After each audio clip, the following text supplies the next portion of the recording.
Hey, a couple of people showed some interest in this. What does a tailor do um, when he needs to take a break from sewing? Is he goes and sews something else? The old busman's holiday thing. Um, if you look in the comments section, you'll see a link to a couple of my building journals of the boats that I've been building for the last lifetime, and they tend. I always tended to name them after seabirds, like Yonamara, the seabird, or black duck and such like that. And this one, the one that we've been rowing for the last 4 or 5 years, we've been calling it Leuven Shave, which means learning curve, which really is what it is, but that's only its nickname.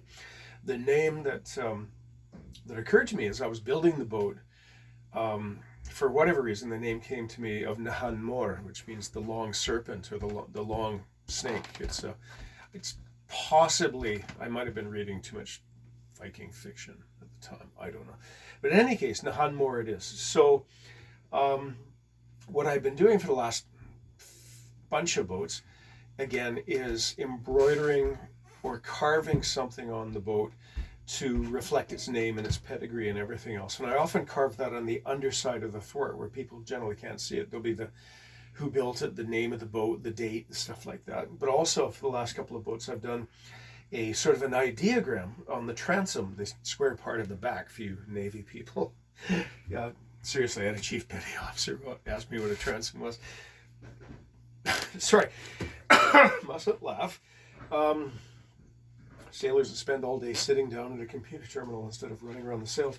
Anyhow, so the last one I did, I was sitting on the ground, sort of hand tracing, sort of copying it by eye, and then embroidering it in. But this time, I've got the ballistic nylon that we're going to use from this boat, and I bought this from Corey Friedman at Spirit Line Kayaks. Beautiful stuff. It's this. This is the same material that they use for chainsaw chaps and blast curtains, and they used to use it for the first generation fragmentation vests and such like that. It's wonderful, wonderful abrasion resistant stuff. So what I did was I have these drawings. I got a big pile of drawings over there from the Pictish suit of tattoos that I'm slowly giving myself. And this particular image, I believe, is from a standing stone somewhere in the Danelaw, the old Norse empire, the old kingdom, and it might have been a gravestone. I can't remember. It years and years ago. I found it in an internet search. I basically drew it while looking at the screen because I couldn't at the time. I didn't know how to capture an image, and it's part of my suit of tattoos. There it is on the port side pap. So what I did was, so I drew that and I fiddled around with an idea until you keep working with an idea, and then eventually you in this case at least I did it, and so I had this aha moment. So I drew it, traced it, flipped it. So basically we have it sort of bookended like that, of the two images joined. Now, is it influenced by what's the name of the Norse world serpent? Not Yggdrasil. That's the world tree. I don't know. The Midgard serpent. I don't think it's that. It possibly, to me, we could take this to symbolize. I've created a symbol. Now I'm looking for meaning is what we have here. So maybe we could argue that it's along the lines, it's similar pedigree, except for the fact that I just made it up, of the ocean serpent, the sea monster that is in the local First Nations legends and such like that. And I'm reluctant to pronounce its name because I'm not sure if I'm pronouncing it right, but I've seen it written, so therefore I don't think it's a taboo name. Sisiutl, I think it is, the multi-headed serpent. So we could see a bit of concordance with that. So as you can see, I traced it. I put this under the cloth. I traced it with a Sharpie, very elegant. And because for some reason I have all sorts of scraps of tartan cloth around, I've been teasing yarns out of this scrap piece of cloth, and I'm embroidering embroidering might be too strong a word. I'm tracing out with yarn and a sailmaker's needle. So I'm just following my Sharpie drawing here. Now, in past and traditionally, currics are they're black because people have been using coal tar and asphalt and all sorts of things. And we've done the last 2 skins like that, but they didn't last terrifically long, because it occurred to me, black is about the worst color to choose for a boat that's going to be all day in the sunlight, because black, of course, absorbs the entire spectrum of sunlight.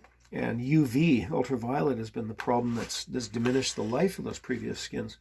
So this boat, I think we might just varnish it. It'll be just sort of a rawhide looking appearance, not deliberately mimicking rawhide, but if you put umpteen, because nylon, canvas, cotton canvas, the paint will saturate the fibers and mechanically bond with the fibers, but this is nylon and nothing sticks to nylon. And what you have to do when you sew these, when you use this to waterproof it, you have to saturate it with something that's going to encapsulate the fibers and then make a mechanical bond with itself. It's literally gripping the fibers.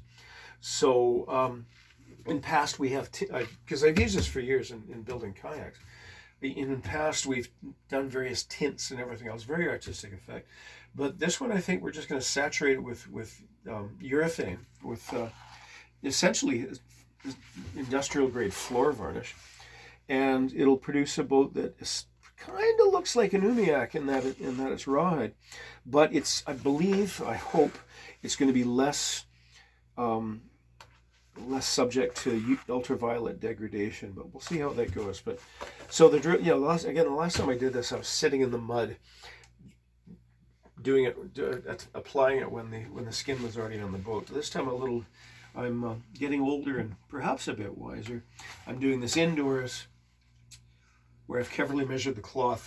This part of the cloth is going to be covering the transom, so I get to do it standing up and warm and under good light.